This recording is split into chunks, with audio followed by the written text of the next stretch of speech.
खुलुमबाय बिटिआरनि चेनेल गासैखौबो बरायबाय। आंनि चेनेलखौ साबस्क्राइब खालामाखैबा साबस्क्राइब खालामदो आरो बे खाथिनि बेल आइकन बेलखौ थुनानै होदो जाहाथे गोदान भिडिअ हरनायनि सिगांनो नटिफिकेसन मोननो हायो।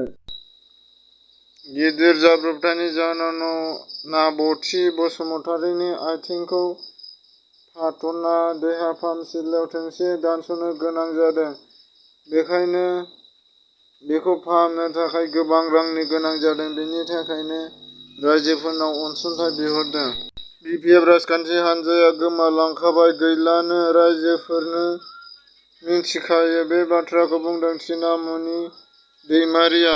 गासै दोलोनि एमएलए मन्थ्रिफोरानो डक्टर हिमन्त बिश्व शर्मा बिथांनि आथिं सुग्रा हिमन्त बिश्व शर्मानि खर'नि खावफिखौ बे बाराव साफा खालामगोन बे बाथ्राखौ बुंदों 28 नं तामुलपुर समस्तिनि पिपिआइनि बिजाथि राजकुमार बर'। बिथाङा एनजिअ दानानै मिथिंगा आरो हाग्रानि जिब जुनारफोरखौ रैखाथि होनायनि खामानि मावगासिनो दङ। बे बाथ्राखौ दं जाय मानसिया एनजिअ थानानै खामानि मावदों बे बाथ्राखौ बिथांमोनानो बुंदों। खौरांगिरिफोरनि सोंनायाव अननाय होब्लासो अननाय मोनो। रायजोफोरनि थाखाय मोजां खामानि मावोब्लासो अननाय मोनगोन रायजो राजाफोरजों बे बाथ्राखौ बुंदों इउपिपिएलनि सासे मोजां दैदेनगिरि बिना गयारि। बिथाङा बे बाथ्राखौ बुंदों।